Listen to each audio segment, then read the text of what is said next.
Un engagement, celui du président de la République pour œuvrer en vue d'atteindre une couverture sanitaire universelle. Engagement réitéré dans un tweet rendu public aujourd'hui à l'occasion de la journée mondiale de la santé.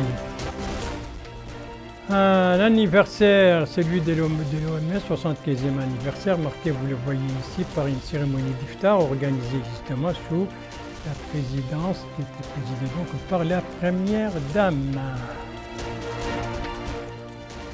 Et puis des visites, celles effectuées par deux membres du gouvernement à Rosso aujourd'hui. Il s'agit du ministre de l'Équipement et des Transports, porte-parole du gouvernement, et son homologue de l'hydraulique, de l'assainissement.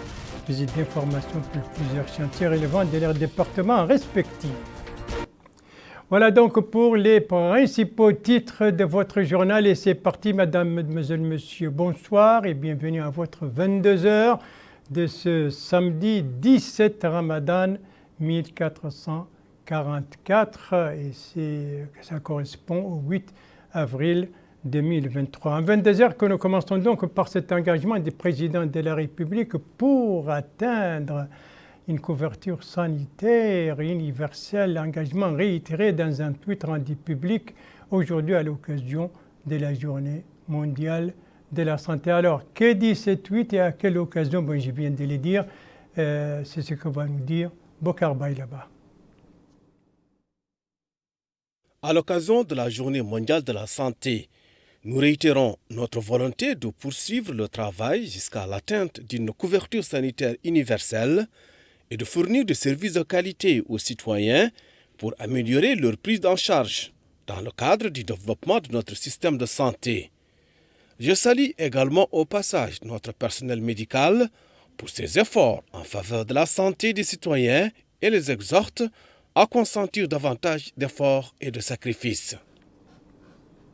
Un engagement donc d'œuvrer pour atteindre une couverture sanitaire universelle, engagement réitéré aujourd'hui par le président de la République à l'occasion de ce tweet que vous venez de voir, et donc un tweet à l'occasion de la journée mondiale de la santé. On sait que le président de la République, je le rappelle, vient de recevoir justement de cette agence onusienne une distinction honorifique, donc pour en reconnaissance de son action et de son leadership exceptionnel dans le cadre de la lutte contre la Covid-19. L'occasion donc pour la chaîne El Mauritania de faire le point sur cette action du président de la République depuis le premier cas de la Covid-19 en Mauritanie. Précision avec Mohamed Khattat.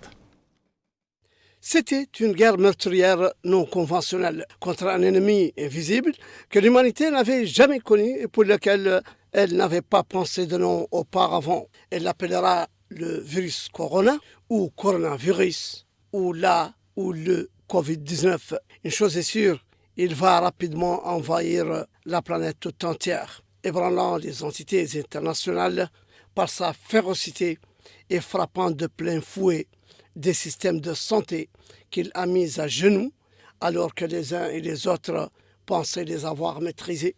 Notre pays ne sera pas en reste pour subir à son tour une attaque de ce virus dévastateur avec ce qui s'ensuivra comme mutants et autres appellations de ces variants toujours plus meurtriers. Il ne laissera pas d'échappatoire possible à son l'inévitable confrontation et il n'y aura pas d'autres alternatives que d'y faire face par les moyens de l'effort personnel et une planification réaliste sur le terrain. C'est le sauve-qui-peut planétaire, le monde s'occupant chacun de soi-même, les intimes s'ignorant les uns les autres, car la pandémie n'a épargné aucun coin du globe terrestre, plongeant l'humanité dans une course vers la mort où chacun, ce jour-là, ne pense qu'à sauver son pays, voire à sauver sa peau. C'est dans ce contexte que l'État mauritanien, dont le président, M. Mohamed Ould Cheikh Al Ghazouani, n'avait pris ses fonctions à la tête du pays que depuis quelques mois seulement, l'État mauritanien, disions-nous, se voudra prêt et résolument engagé à affronter l'impitoyable ennemi en déployant des efforts exceptionnels que le président Ghazouani veillera personnellement à faire exécuter à la lettre par son gouvernement. Et parce qu'il n'y avait pas à ce moment de la propagation du coronavirus de médicaments ou de vaccins pour se protéger et se prémunir du virus, il avait fallu prendre des mesures draconiennes d'isolement, de séparation, de couvre-feu et de limitation des activités collectives dont beaucoup affectaient la vie économique et les moyens de subsistance au quotidien. Conscient de la gravité de la situation, le président de la République, M. Mohamed Ould Cheikh Al-Ghazouani, s'était empressé d'annoncer un train de mesures successives pour réduire les conséquences néfastes de la pandémie, octroyant des aides et des soutiens généreux, immédiats et directs aux personnes touchées et aux couches les plus nécessiteuses et les plus démunies. C'est dire que les autorités mauritaniennes ont, à cet instant de l'apparition du premier cas du coronavirus, sonné l'alerte rouge. Le président de la République, prononçant un discours à la nation pour mieux comprendre l'ampleur du danger que l'on chope au gré du vent, de l'air que l'on respire et du contact physique, rien qu'en serrant la main de l'autre. Et des mesures draconiennes sont engagées, mettant en œuvre une stratégie cohérente, globale, intégrée et graduelle, couplée à une souplesse en fonction de l'évolution de la situation à laquelle à chaque fois, un palier de mesures préventives a été activé. Certaines crises appellent à trouver des réponses rapides, efficaces et souveraines, surtout lorsque la lutte devient existentielle. Les Nations Unies, et en particulier l'Organisation mondiale de la santé, ont suivi de très près tous les efforts déployés par la Mauritanie pour faire face à la propagation de la pandémie. Et elles ont enregistré à chaque fois des réactions positives et des succès certains de l'approche adoptée par la Mauritanie pour freiner l'évolution du virus dans le pays. Voilà pourquoi, à la commémoration du 75e anniversaire de la création de l'Organisation mondiale de la santé, le choix s'est porté sur le président de la République, M. Mohamed Ould Cheikh Al-Ghazouani, pour lui remettre le bouclier de l'organisation en guise de reconnaissance des efforts de notre pays dans la lutte contre la déferlante de la pandémie de la COVID-19 qui a impacté le cours de la vie des populations dans le monde. Voilà, un round-up donc sur la politique suivie en Mauritanie dans le cadre de la lutte contre la COVID-19, une politique pour laquelle vous venez de le voir. Donc le président de la République vient de recevoir cette distinction honorifique de la part de l'OMS à l'occasion de son 75e anniversaire. Donc. Et c'était la Journée mondiale de la santé qui coïncide cette année avec le 75e anniversaire donc, de l'OMS, un anniversaire dont la célébration a été marquée par une cérémonie présidée par la première dame, Dr Mariam Fardel Dar. Eh bien, cette cérémonie, c'était hier soir et c'était en présence de certains membres du gouvernement, du corps diplomatique, des organisations internationales, organismes internationaux donc représentés en Mauritanie. Reportage Bokar Baylaba. Chaque année, la Journée mondiale de la santé repose sur une question de santé publique spécifique. En 2003, l'accent est mis sur la santé pour tous. Et le 75e anniversaire de la fondation de l'Organisation mondiale de la santé, OMS, est aussi l'occasion d'appeler à l'action pour relever les défis qui se posent aujourd'hui et qui se poseront demain. Ainsi, la cérémonie a été présidée par la première dame, Dr Mariam Mohamed Fardel Dar. Les interventions ont mis en relief les efforts de la Mauritanie qui accorde une attention particulière au rôle de l'OMS à travers son expérience et ses programmes ciblés. La Mauritanie accorde une attention toute particulière au rôle de l'OMS dans le système multilatéral par son mandat, son expertise et son programme. L'OMS est un acteur essentiel au cours de l'architecture mondiale de la santé. L'immensité des défis à relever et des crises sanitaires auxquelles il faut faire face prouve parfaitement que le monde ne saurait se passer de l'OMS. C'est pourquoi la Mauritanie est fortement engagée dans la coopération avec l'organisation, et ce dans l'objectif de contribuer à la sécurité sanitaire en détectant de nouveaux dangers et en y faisant rapidement la riposte nécessaire. Améliorer la santé maternelle, infantile des adolescents et des jeunes, contribuer au renforcement du système de santé, lutter contre les maladies non transmissibles et les maladies tropicales négligées. Pour ce 75e anniversaire, l'OMS a choisi de mettre en avant l'objectif d'assurer à chacun l'accès à des soins, à des services de santé, à des médicaments et à des vaccins de qualité, sans risque d'appauvrissement. Cet objectif de couverture en santé universelle cible 3.8 de l'ODD numéro 3 et visant à permettre à tous de vivre en bonne santé et promouvoir le bien-être de tous, à tout âge. Cet objectif est pleinement partagé par les plus hautes autorités de la République islamique de Mauritanie. Pour l'OMS, la Mauritanie a élaboré de nombreux programmes et stratégies pour améliorer la santé des populations. L'organisme onusien réaffirme par la même occasion son engagement à soutenir la réalisation de la couverture sanitaire universelle dans notre pays. Depuis son indépendance, il y a de cela 63 ans, la Mauritanie, à l'instar des 193 autres pays, a rejoint l'Organisation mondiale de la santé. Donc, par conséquent, la Mauritanie s'honore de pouvoir effectuer et mener des programmes et des stratégies selon les propositions faites par l'Organisation mondiale de la santé. Je voudrais, si vous permettez, m'arrêter un instant, parce que ce soir, nous devons honorer son Excellence, Madame la Première Dame de Mauritanie. Elle nous fait l'honneur, ce soir, de venir célébrer avec nous les 75 années de l'OMS.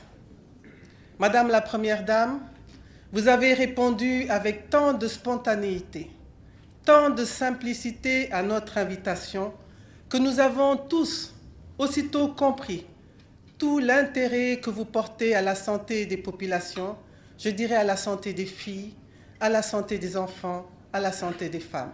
Shukran Jazila.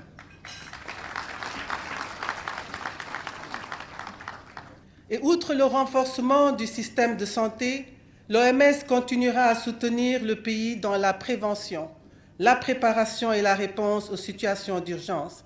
Et c'est à ce titre qu'aux côtés du ministre, nous avons mis en place ce Centre national des opérations d'urgence en santé. La cérémonie de la commémoration du 75e anniversaire de l'OMS a été l'occasion d'honorer un certain nombre de personnalités publiques du secteur de la santé en reconnaissance de leurs efforts et des contributions constructives apportées tout au long de leur service dans le domaine de la santé. Justement, la santé reste le capital inaliénable le plus précieux.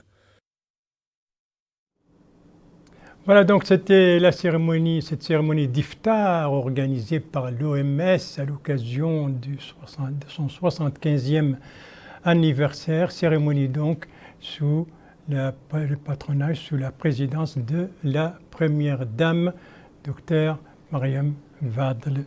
Nous restons dans le domaine de la santé cette fois pour ne pas pour parler des cérémonies, mais plutôt pour parler de la pose de la première pierre d'une nouvelle infrastructure routière et surtout auparavant parler de cette campagne nationale de don de sang, une campagne dont le lancement a été présidé ce matin par le ministre de la Santé, compte rendu Yedali Fall. Le Centre national de transfusion sanguine, en collaboration avec le ministère de la Santé, qui a lancé cette campagne de don de sang. Le ministre de la Santé, M. Mokhtar Ouldahi, qui a supervisé devant le Centre international des congrès de Nouakchott le lancement de cette campagne, a souligné l'importance de la promotion de la culture du don de sang, et ce d'autant plus que cette substance est l'objet de pénuries au niveau des hôpitaux. Il a appelé les citoyens en général et les jeunes en particulier à donner leur sang et à diffuser la culture du don de sang afin que les banques de sang nationales disposent toujours de stocks nécessaires. Les jeunes ont répondu présents à cette campagne qui vise à collecter le maximum de sang pour les banques du CNTS. Le don de sang reste un acte volontaire et non rémunéré. La Fondation Ben Baya entreprend cette campagne depuis 4 ans au mois de Ramadan, période durant laquelle les donneurs de sang se font rares. C'est dans un espace situé dans l'ancien aéroport de Nouakchott que l'ONG Cœur Généreux a décidé de construire une polyclinique. C'est le secrétaire général du ministère de la Santé qui a posé la première pierre de ce projet. L'occasion pour le secrétaire général de rappeler l'importance de cette structure qui contribuera sans doute à développer le secteur de la santé. Le maire de Dar Naïm a loué cette initiative qui aidera à alléger la pression sur les structures de santé de la ville, a-t-il dit. Les porteurs du projet et de l'initiative sont longuement revenus sur leur projet qui sera d'un grand apport pour les malades nécessiteux. Voilà, donc pose de la première pierre d'une nouvelle infrastructure sanitaire à Nouakchott et campagne nationale de don de sang, une campagne dont le lancement a été présidé par le ministre de la Santé. Et nous restons toujours, nous fermons ce dossier de la santé, donc, qui a été clôturé par cette pose de première pierre d'une nouvelle infrastructure. On va parler d'autres infrastructures qui sont en réalisation, en cours de réalisation au niveau de Nouakchott, et précisément au niveau de la wilaya de Nouakchott Sud. Des chantiers qui ont reçu la visite aujourd'hui du ministre de l'Habitat, de l'Urbanisme, de l'Aménagement du territoire. Visite d'information. Alors, quelles sont les différentes étapes de cette visite du ministre de l'Habitat? Élément de réponse avec Bokar Baileba. Première étape, le chantier de construction du village de l'artisanat implanté dans la Moukata d'Elmina, dans la wilaya de Nouakchott Sud. Sur place, le ministre de l'Habitat, de l'Urbanisme et de l'Aménagement du territoire, Sid Ahmed Mohamed, a été édifié sur l'état d'avancement des travaux de cette importante infrastructure commerciale qui ouvrira des perspectives prometteuses pour l'artisanat, notamment en matière d'opportunités, d'exposition de produits et de formation. Les travaux sont exécutés à 40%. Deuxième étape, le chantier de construction d'un complexe commercial dans la Moukata d'Arafat. Là aussi, le ministre a reçu des explications sur les moyens techniques utilisés dans son exécution. L'avancement des travaux a atteint 80%. Troisième étape, le chantier de construction d'une école primaire dans la Moukata d'Elmina. Là aussi, le ministre a reçu d'amples explications sur le déroulement des travaux de réalisation de cet établissement scolaire qui permettra, une fois terminé, de contribuer au développement de l'éducation dans cette zone. D'ailleurs, les citoyens ont loué la mise en œuvre de cet établissement, remerciant par la même occasion les pouvoirs publics. Les travaux sont en voie d'achèvement. Quatrième étape, le stade de Riaz. Cette infrastructure sportive fait l'objet de travaux de réhabilitation pour répondre aux besoins des pratiquants de sport et créer des conditions convenables pour l'entraînement et l'organisation de compétitions sportives. La pelouse et les gradins ont fait peau neuve. L'éclairage n'est pas en reste. Tout est fin prêt pour le début des activités sportives dans ce stade. Cinquième et dernière étape, la grande place publique implantée dans la Moukata de Riyad. Les travaux sont réalisés par l'Agence pour le développement urbain, déléguée par le ministère de tutelle. La réalisation de cet espace intervient dans le cadre de la politique destinée à moderniser la ville de Nouakchott et la doter d'espaces de détente. C'est le lieu pour le ministre de l'Habitat, de l'Urbanisme et de l'Aménagement du territoire, Sid Ahmed Mohamed, de déclarer que le but de cette visite est de voir de près l'état d'avancement des travaux dans ces différentes infrastructures, d'examiner les différents problèmes enregistrés et d'en informer les entrepreneurs concernés en temps opportun. Il a ajouté que cette visite s'inscrit dans le cadre de la mobilisation des entreprises sur la nécessité d'accélérer l'exécution des travaux, rappelant que le président de la République a donné instruction pour s'en tenir au délai spécifié dans les cahiers de charges. En définitive, l'ensemble de ces infrastructures sont de nature à changer en mieux le visage de la capitale. Voilà donc le village artisanal à Elmina, l'école fondamentale 13 et le grand complexe commercial à Arafat, une place publique et le stade à Riyad. Tels sont les chantiers qui ont été visités donc ce matin par le ministre de l'Habitat, de l'Urbanisme et de l'Aménagement du territoire au niveau de Nouakchott Sud. Deux de ses collègues étaient eux aussi en visite d'information aujourd'hui, mais cette fois à Rosso, la capitale du Trarza. Il s'agit du ministre de l'Équipement et des Transports, porte-parole du gouvernement, et de son collègue de l'hydraulique et de l'assainissement, des visites d'information pour plusieurs projets relevant de leurs départements respectifs. Un compte rendu de notre correspondant permanent là-bas, Mohamed Diatma, compte rendu revient en français par Yed Alifal.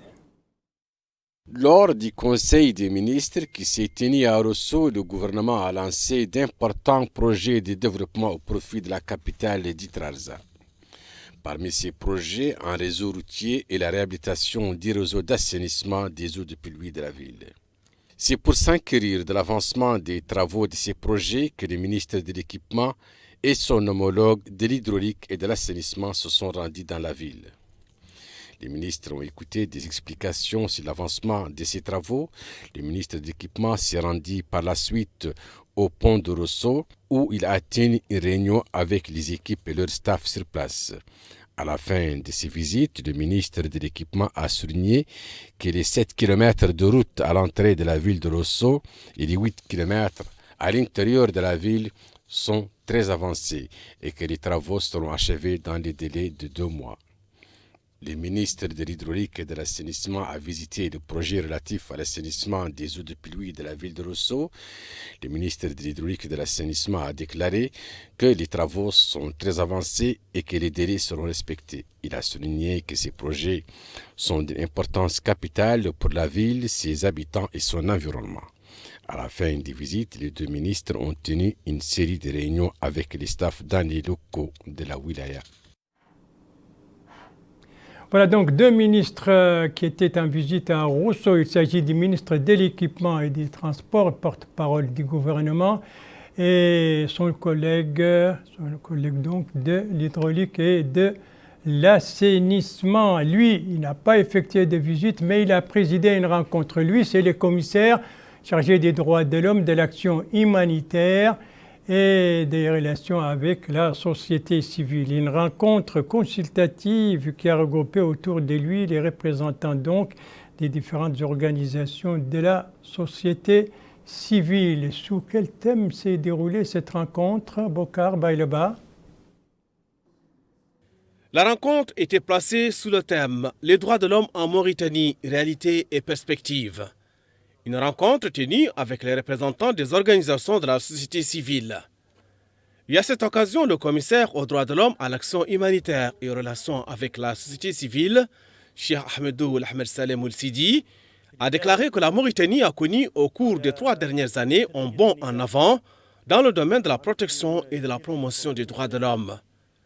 Il a indiqué que le commissariat, conformément aux directives du président de la République, M. Mohamed Cheikh El-Ghazouani, a opté pour une approche participative dans diverses questions liées aux droits de l'homme, auxquelles toutes les organisations et instances nationales ont participé avec leur vision de la réalité et leur perception et suggestions de ce qui doit être fait, qu'il s'agisse d'élaborer des stratégies ou de promulguer des lois ou en menant des campagnes de sensibilisation au niveau des différentes wilayas du pays à la nécessité de protéger et promouvoir les droits de l'homme. Par ailleurs, il a passé en revue les réalisations accomplies au cours des 3 dernières années, notamment l'adoption d'un important arsenal juridique pour préserver les droits de l'homme, l'organisation de grandes campagnes nationales de sensibilisation aux lois criminalisant l'esclavage et la traite des êtres humains. Et dans leurs interventions, les responsables des organisations et instances de la société civile ont salué l'organisation de cette rencontre consultative qui traduit une réelle volonté d'aborder de manière concrète toutes les questions liées aux droits de l'homme dans le pays.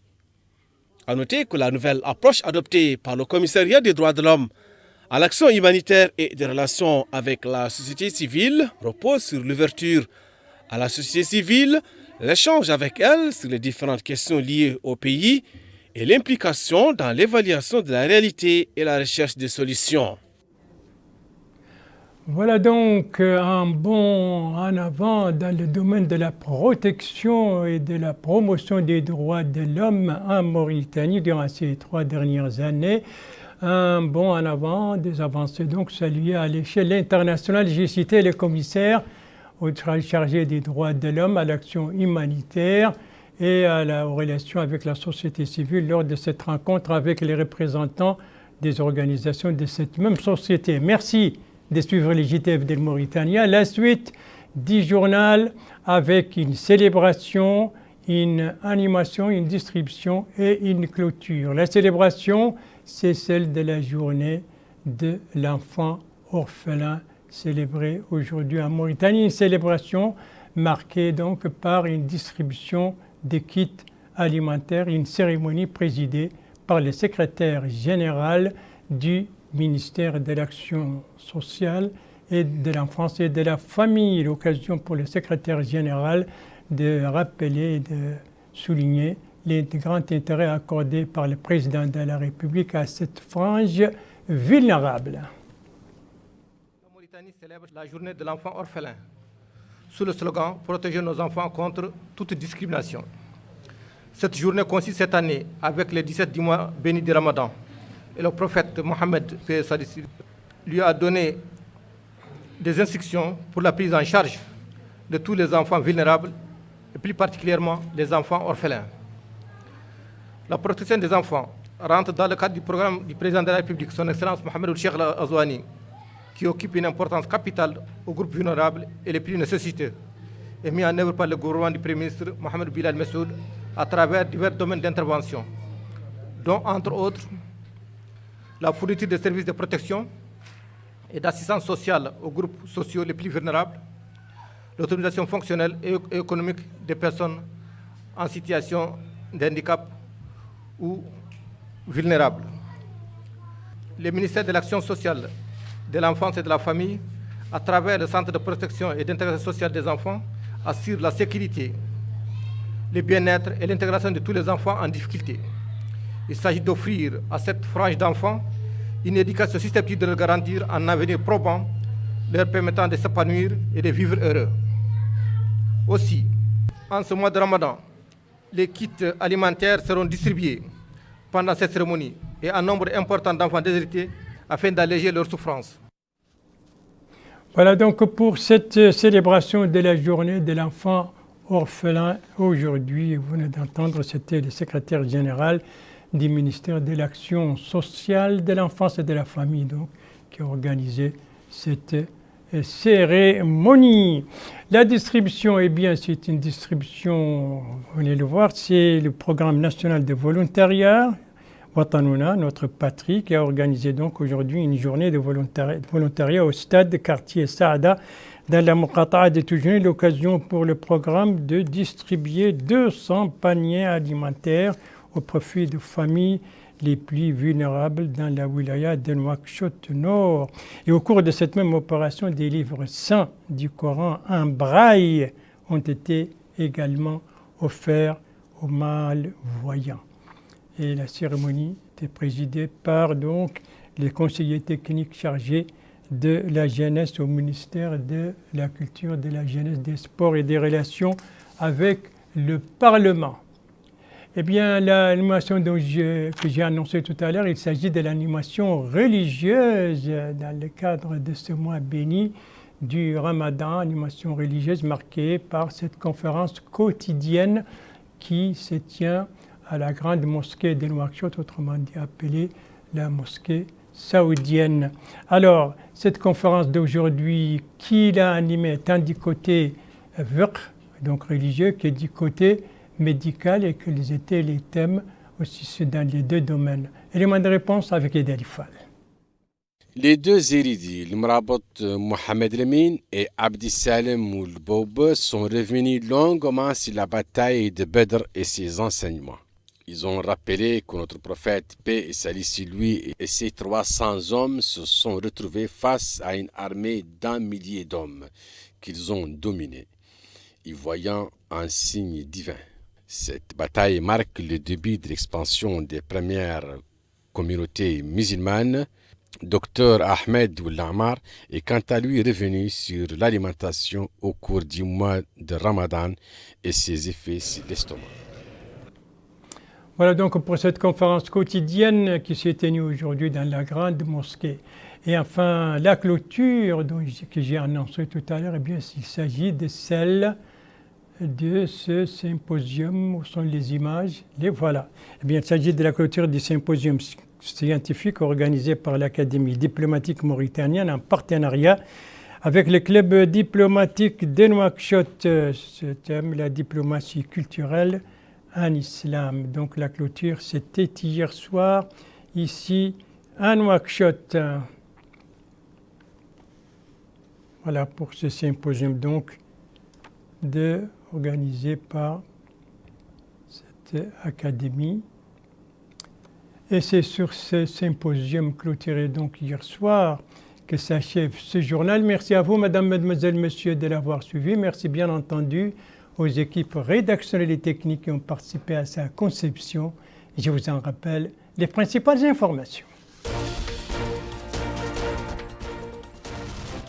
Ici, ça c'est le tweet du président de la République rendu public aujourd'hui, tweet à l'occasion de la Journée mondiale de la santé, dans lequel le président de la République a réitéré son engagement pour œuvrer à atteindre une couverture sanitaire universelle. Ici, c'est la première dame qui a présidé hier la cérémonie, une cérémonie d'iftar à l'occasion du 75e anniversaire de l'Organisation mondiale de la santé, un iftar organisé justement par l'OMS. Et ici, nous sommes à Rosso, la capitale du Trarza, qui a accueilli aujourd'hui deux ministres, celui de l'équipement et du transport, porte-parole du gouvernement, et celui de l'hydraulique et de l'assainissement. Ils sont tous deux venus visiter des projets relevant de leur département dans la capitale du Trarza.